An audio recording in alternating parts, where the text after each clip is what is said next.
I have known the Duke of Verlaine for 31 years, which is nearly the whole of my life, and I will tell you plainly, I did not expect to cry at his wedding.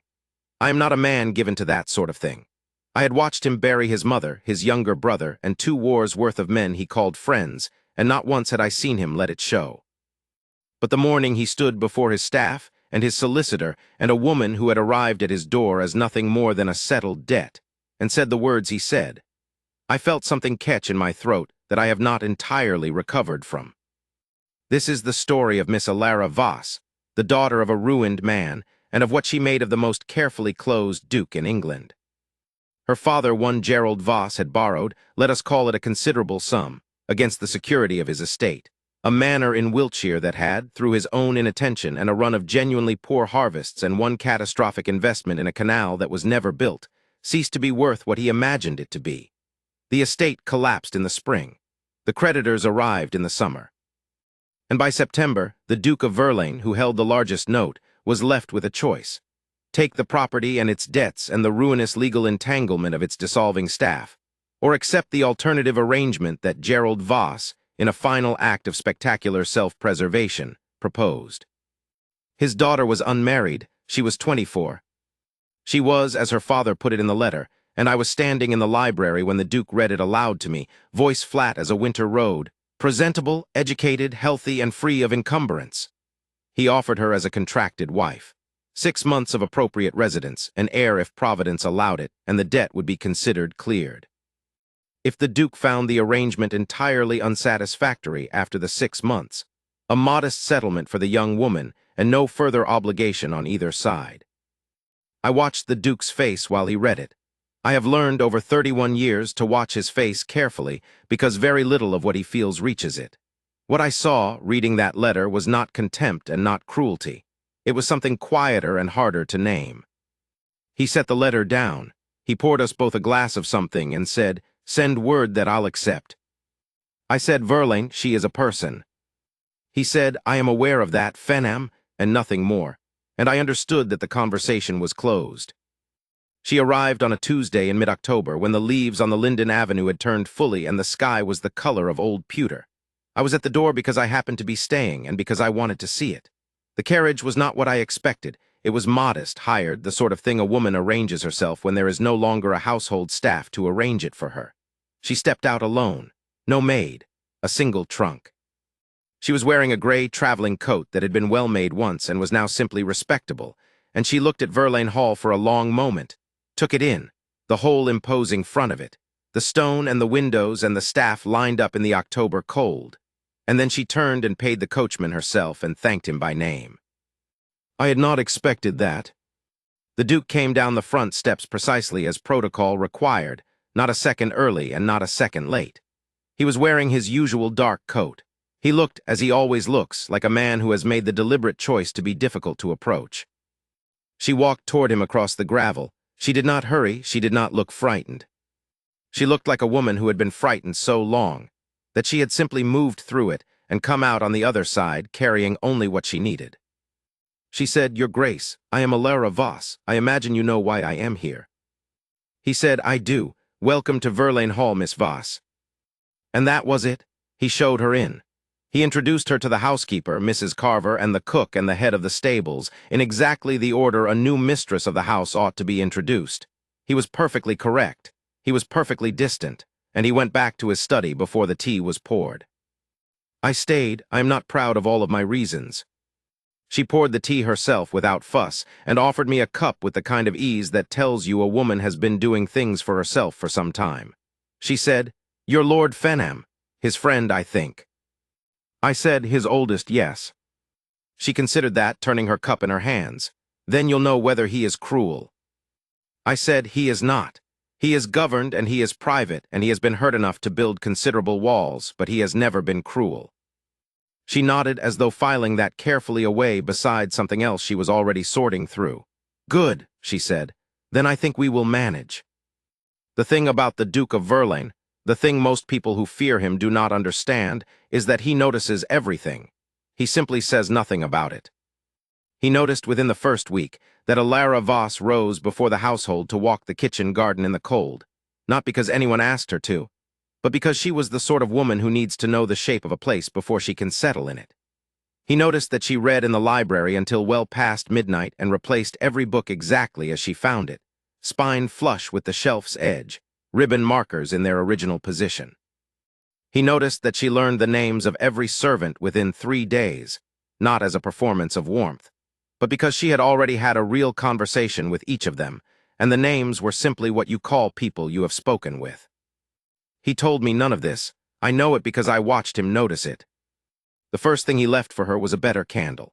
The ones in the library were the economy sort. They guttered in the draft from the high windows and threw unsteady light, and I had seen her tilting her page sideways to catch a steadier angle. He said nothing to anyone about it, but the morning after I saw him observe her doing it, a set of better candles appeared on the library table in a brass holder that had been recently polished. She did not mention it to him. He did not mention it to her, but I saw her light one that evening and straighten, and the reading went easier after that. Then came the garden key. The kitchen garden was accessible, of course. She had been walking it every morning, but the walled rose garden on the south side had been locked since the Duke's mother died 6 winters before.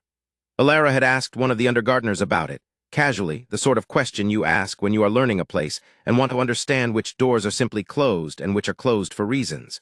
She was told gently that His Grace preferred it kept locked. She thanked him and did not ask again. A week later the key appeared on the breakfast table beside her place setting, on a small card with no words written on it. I watched her pick it up. I watched her hold it for a moment, her expression giving nothing away.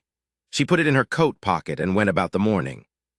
Then the book, a volume of botanical illustrations, a beautiful thing, hand-colored plates of garden flowers in all their seasons, the sort she had paused over in the library and then put back on the shelf with the particular care of someone thinking better of wanting something she has not been offered. He left it on her reading chair with a strip of paper inside marking a page of illustrations of winter roses. Still no words, no note. She sat down, opened it to the marked page, and sat still for a long moment in the morning light, and then she smoothed her hand very gently across the illustration and turned the page. I said to him that evening after dinner, "You could simply speak to her, Verlaine." He said, "I am speaking to her," and poured his port and looked out the window at the dark garden. But I watched his face, and I knew what I was seeing, even if he was not yet willing to say so. She was kind to him in kind. She was not warm in the obvious way. She did not attempt to thaw him with brightness or manufacture reasons to be near him, did not bring him tea he had not asked for or linger in doorways. She was simply honest, in the way that people who have already lost most things become honest, because what is the use of pretending? She told him at dinner about 10 days in that his steward was underreporting the yield from the East farmland, and that she suspected it was not malice but confusion in the accounting method, and that she could show him the discrepancy if he liked. He looked at her for a moment in the way that he looks at things he did not expect. He said he would like that. She showed him. She was right. The steward was mortified. The Duke thanked him calmly and asked her to review the rest of the quarter's accounts, which she did over the following 3 days, sitting at the estate desk with the ledgers spread around her and a cup of tea at her elbow. She returned the books with a written summary of her findings, neat and precise, every correction noted and explained. He read it carefully. He did not comment on the fact that she had done 3 days' work in 3 days rather than handing it off piecemeal. He simply put the summary in the estate file. After that, he began to ask her things. Not personal things, not at first, estate things, practical things. What she thought of the winter fodder stores and whether the supplier's price was reasonable. Whether the south wing's north-facing rooms could be made more livable for guests, and at what cost. What the quarterly accounts showed about the mill lease, and whether she thought the lease rate reflected the current output of the thing. She answered each one directly, without performing modesty or engineering surprise at her own competence. She simply knew because she had been paying attention, and she said what she knew.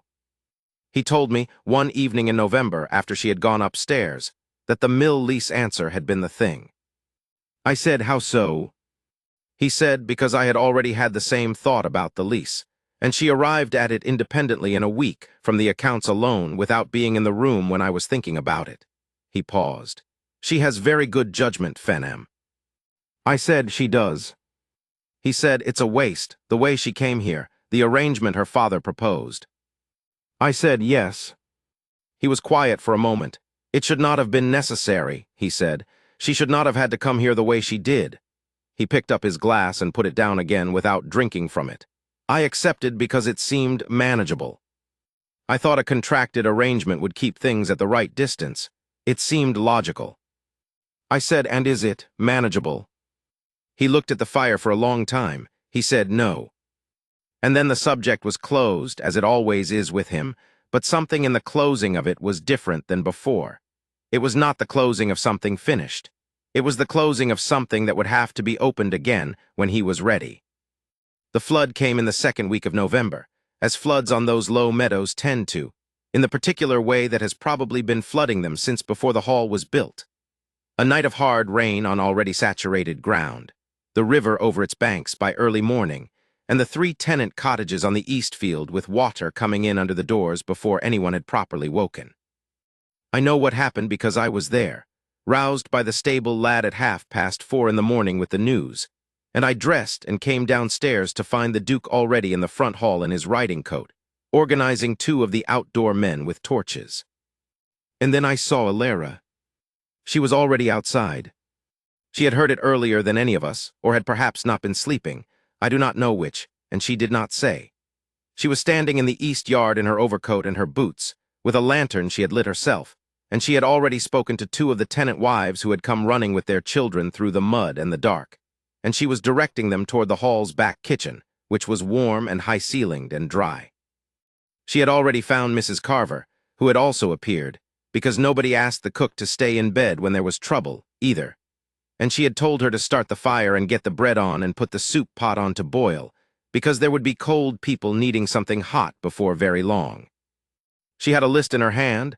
I could not see where she had found the paper or the pencil or the time to compile it, but it existed, and she was checking names against it, calling each one and waiting for the answer before moving to the next.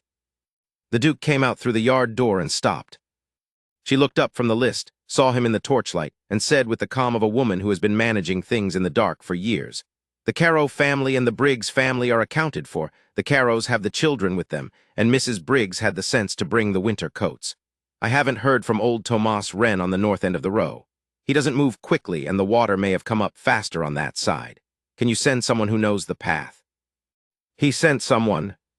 He sent 2 people, and then he stood there for a moment in the lantern light and the cold, and the sound of the rain still pattering on the yard stones, watching her put a blanket around a small child's shoulders and say something to the child that made the child stop crying, watching her speak quickly to the head groom about the heavy cart needed to get the furniture out of the worst of the cottages before the water rose further, watching her check a name on her list, call it aloud, and wait for the answering voice before making her mark. He was not looking at her the way a man looks at something he has contracted for. He was not looking at her the way a man looks at competence he has hired. He was looking at her the way a man looks at something he did not know he was missing until he saw it standing in the dark with a lantern and a list, doing the thing that needed doing because there was no one else, and she was simply the sort of woman who did not wait to be asked. I put my hand on his arm. I said, "Verlaine." He said quietly, "I know Fenham," and his voice had something in it that I had not heard there before. It was 3 more hours before the worst of it was settled. By the time the gray November morning came up over the flooded fields, every tenant family was inside the hall and warm and fed. The cottages that could be saved had been, with the furniture carried out by lantern light and stacked in the dry barn. The 3 families that could not go back were already in the East Wing's guest rooms, which Alara had opened without asking anyone's permission, because it was cold and they needed beds and those rooms were empty. A written plan for the repair and waterproofing of the cottages, specific, costed, prioritized, was on the steward's desk in Alara's clear hand when he came down at 6 o'clock. She had written it up between the last of the tenants going to their rooms and the first light coming through the kitchen window, with a cup of tea going cold beside her. She had not waited to be asked. She had not waited for permission. She had simply done what needed doing because she was the sort of woman who looked at what needed doing and did it. The Duke's solicitor, Mr. Harlow, had come down from the city that same morning on a matter he had arranged a week prior. The 6-month review was approaching, and there were papers to review. He was a careful man, Harlow, the sort who keeps the date of every obligation in a small leather book and arrives punctually regardless of what else may be happening around him. I knew what the papers were. I had, in fact, been somewhat dreading the week when Harlow would arrive with them, because I did not know what the Duke would do, and I had begun to feel quite strongly that whatever he did would matter enormously, and not only to Alara Voss. The Duke found him in the study at 9:30 and closed the door. I happened to be in the adjoining sitting room. The wall between them is composed of good Regency-era stone and solid timber, but it is not, in the end, entirely impermeable to the sound of a man who has made a decision and is speaking from a place of absolute certainty. Harlow said that the original arrangement had specified 6 months' residence and certain conditions, and that he had the relevant documents ready for His Grace's consideration, and that if His Grace wished to alter or review any of the terms. The Duke said, "Burn them." Harlow said with admirable professional composure, "I beg your pardon, Your Grace. The original terms, all of it, the debt arrangement, the 6-month conditions, the original contract, burn the lot." There was a pause in which I imagine Harlow was determining whether he had heard correctly. The Duke said, "I want a new document drawn up, not a contract, a settlement of an entirely different kind. She will be named mistress of Verlaine Hall in her own right, with full authority over the estate accounts and the household. The debt from her father's estate is struck, entirely no conditions, not forgiven as part of a bargain, simply gone." Harlow said carefully, "And Miss Voss's, that is to say, the question of her status within the..." The Duke said, "There is no arrangement. There is a woman I intend to marry properly if she will have me, and I will not have it recorded anywhere, not in any ledger, not in any document, not in any letter, that she came to this house on any terms other than her own. Draw up the settlement with that understanding, and then I want the marriage papers prepared separately, with no reference to any prior arrangement. She comes here as a woman choosing to marry, or she does not come here at all. Those are the only terms I will accept." I heard Harlow's pen moving. I heard the Duke say, with the particular weight a man uses when he has thought a thing through to its final edge and is done thinking, "Draw it correctly." And then I sat down in the chair by the window because my legs had done something unreliable, and I sat there for a moment in the pale morning light and felt, quite unexpectedly, something very like relief. He found her in the walled garden, the rose garden, with her key, in the cold midday light. I know this because I followed him at a respectful distance, and I am not sorry for it. The roses were long past their season, bare-stemmed and wrapped in burlap against the coming frost, but she had been in there every clear afternoon since the key arrived and had, I discovered, been writing in a small notebook observations about each plant, what it might need when spring came, which canes seemed strong and which were already past saving, as though she planned to be here in spring. As though she had looked at the walled garden and its 6 winters of neglect, and had simply, quietly, decided it was hers to tend. He came through the gate, and she looked up from her notebook without surprise. He said, "I spoke with Harlow this morning." She said, "I thought you might, around this time of year." He said, "I told him to burn the original arrangement." She was very still. He said, "I should have burned it the day you arrived. Not because I regret that you came, I have spent the last 6 weeks discovering precisely how much I do not regret it, but because you should never have had to come here the way you did, on your father's terms, on anyone's terms but your own." She said quietly, "I arrived without terms. That was rather the point of the arrangement from my father's perspective. I was the term." "I know that," he said, "and I accepted it, which I will not pretend was anything other than what it was." He met her eyes. "But I am telling you now that the document is gone. The debt is struck. And what happens next is not a contract and not an obligation and not a settlement of anyone's account." She waited.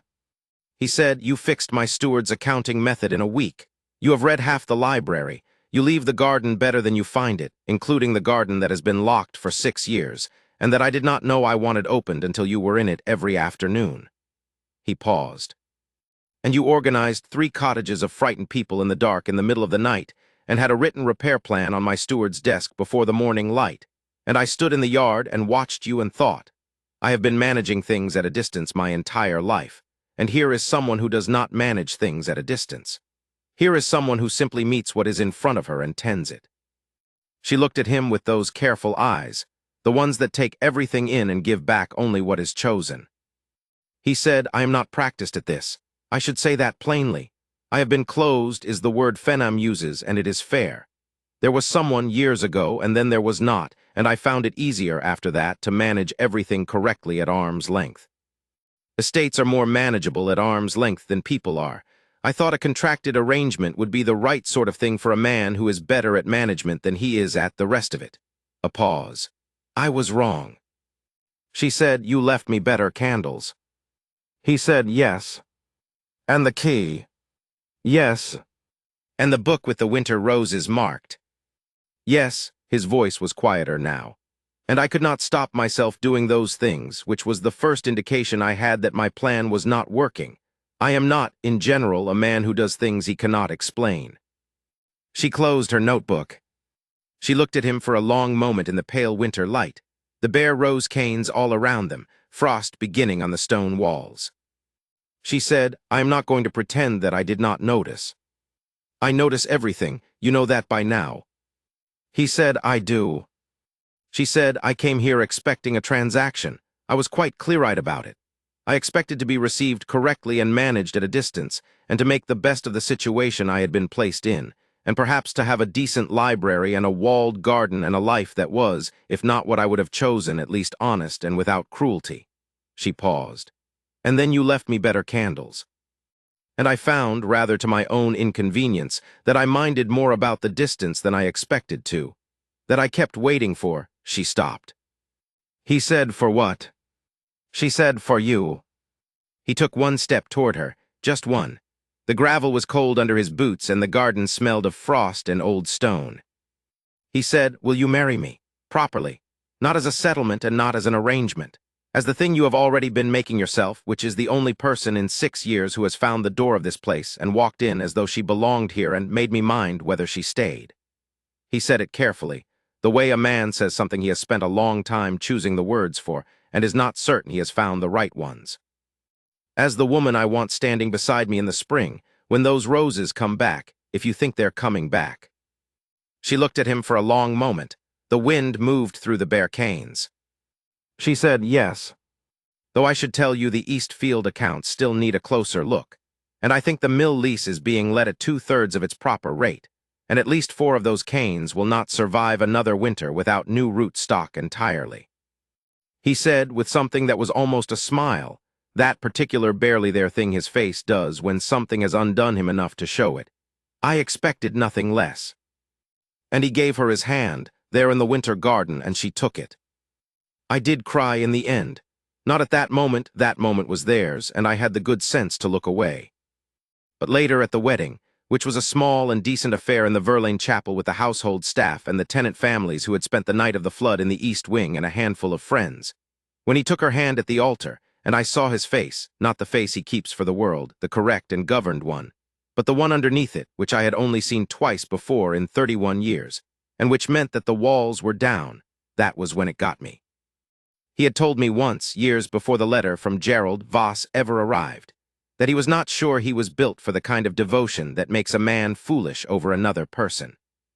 He said he thought he was built for managing things correctly and keeping the estate running and making sure the accounts balanced, and that perhaps that was sufficient for a man such as himself. I told him that was the saddest thing I had ever heard him say. He told me not to be dramatic. And then a woman arrived at his door as a debt, and she fixed his accounting method, and she organized his tenants in the dark in the middle of the night, and she read every book in his library with careful attention and made notes about his neglected roses, and accepted better candles without exclaiming over the gesture. And he stood in the east yard in the lantern light, and discovered that he had been wrong about what he was built for. After the ceremony, he walked her out into the pale winter light, and she lifted her face up into it the way she does, just for a moment, the way someone does when they are taking stock of something and finding it sufficient. And he stood beside her and looked at her the way he had begun to look at her, the night of the flood, in the dark, like something he had not expected and could not now do without, like the right answer to a question he had not known he was asking.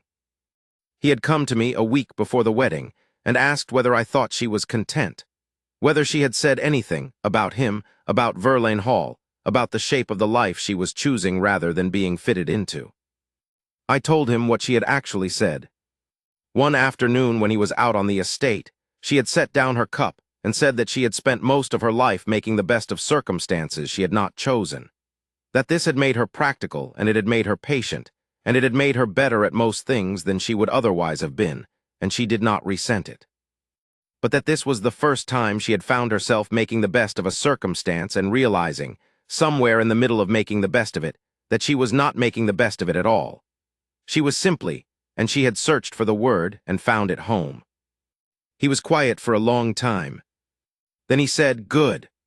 And his voice was the voice of a man who has been holding something carefully at a distance for a very long time and has finally, deliberately, set it down where it belongs. The debt was never mentioned again. The papers were burned as he had instructed. There was a new document, drawn up correctly by Harlow, in which Miss Alara Voss appeared not as the resolution of a creditor's arrangement, but as the Duchess of Verlaine, in her own name, and in her own right, with full authority over the estate she had already, quietly and thoroughly and with great care, begun to tend. Harlow told me when it was all concluded, that when he had read the final document back to the Duke for confirmation, the Duke had listened to every word and then simply said, "Yes. That's right." And it was exactly right. The woman they had carried to his door like a ledger entry had become the one he could not close the account on because she was not an account. She was Alara. She was the candles and the key and the winter roses and the list of names in the dark, and she was the one who had walked through the carefully closed door of him and called it home. And he, in his way, had called it that too.